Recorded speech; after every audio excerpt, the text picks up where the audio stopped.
अस्सलाम वालेकुम व्यूवर्स। उम्मीद करती हूँ आप सब खैरियत से होंगे।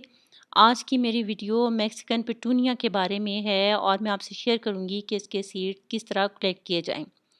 ये मैंने एक स्टेम काट ली है और इसमें फूल खिलने के बाद नीचे जो सीड पॉड होता है उसमें सीड बनना शुरू हो जाते हैं।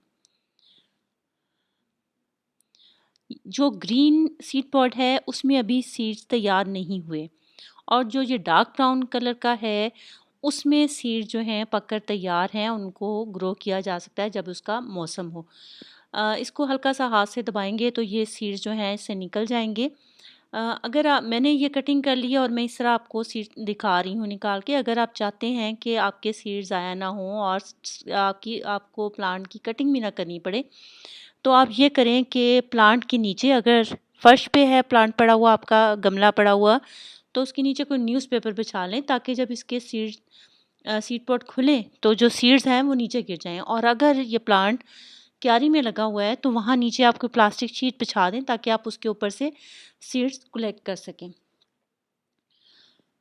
इसको ग्रो करना जो है वो बहुत आसान है। आप इसको टिप कटिंग के ज़रिए भी ग्रो कर सकते हैं, स्टेम कटिंग के ज़रिए भी ग्रो कर सकते हैं। इसके अलावा सीड्स के ज़रिए तो ग्रो होते ही हैं और डिवीज़न करके भी आप इसको बआसानी ग्रो कर सकते हैं। इसका कई नाम हैं, रुएलिया, वाइल्ड पिटूनिया और मैक्सिकन पिटूनिया तो एक बहुत कॉमन नाम है जो हम सब जानते ही हैं। ये एक पेरेनियल श्रब है और इसकी 2 किस्में होती हैं। एक इसकी किस्म जो है उसकी हाइट जो है वो 3 फुट तक की होती है और जो मेरे पास जो प्लांट है वो इतनी हाइट वाला है। और जो एक किस्म है उसकी हाइट जो है वो 1 फुट तक होती है। ये बहुत तेज़ी से फैलता है और इसके नीचे बेशुमार नए, अगर आपने एक प्लांट लगाया है तो ये इसके नीचे बेशुमार नए प्लांट निकल आते हैं। बहुत खूबसूरत इसमें फूल लगते हैं जो पिंक कलर में, वाइट में और पर्पल कलर में होते हैं। ये सीड्स जो हैं मैंने सब कलेक्ट कर लिए हैं और इनको मैं महफूज कर लूँगी क्योंकि अभी इसकी सीडलिंग का टाइम नहीं है। इसकी सीडलिंग जो है स्प्रिंग में की जाती है और ये बहुत लंबे टाइम तक जो है फ्लावर्स देता है और बेशुमार फ्लावर्स देता है। अगर आप चाहते हैं कि आपका प्लांट बहुत फूल दे तो आप इसको ज़्यादा धूप देंगे तो ये आपको ज़्यादा अच्छा रिज़ल्ट देगा।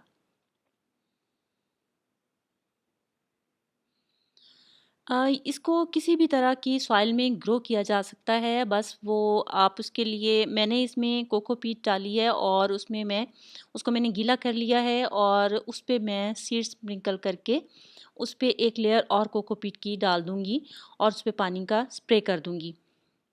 अभी इसका टाइम नहीं है, सिर्फ़ मैं आपको दिखाने के लिए मैं ये कर रही हूँ और देखूँगी, हो सकता है ये अभी भी ग्रो कर जाए क्योंकि ये बहुत ईज़ी टू ग्रो है और जल्दी निकल आता है। इसको फुल सन जो है वो पसंद है, शेड में भी अच्छा रिज़ल्ट देता है लेकिन फ्लावरिंग उस तरीके से नहीं करता। मैंने मैक्सिकन पिटूनिया के बारे में एक वीडियो आपसे पहले भी शेयर की थी, उसमें मैंने टिप कटिंग के ज़रिए आपको बताया था कि इसको ग्रो कैसे किया जाता है। अगर आप वो वीडियो देखना चाहते हैं तो मैं इसका नीचे डिस्क्रिप्शन में लिंक दे दूँगी। उम्मीद है मेरी आज की वीडियो आपके लिए कुछ इन्फॉर्मेटिव साबित हुई होगी। अ, आइंदा किसी और वीडियो में किसी और प्लांट के साथ आपसे फिर मुलाकात होगी। तब तक के लिए अल्लाह हाफ़िज़।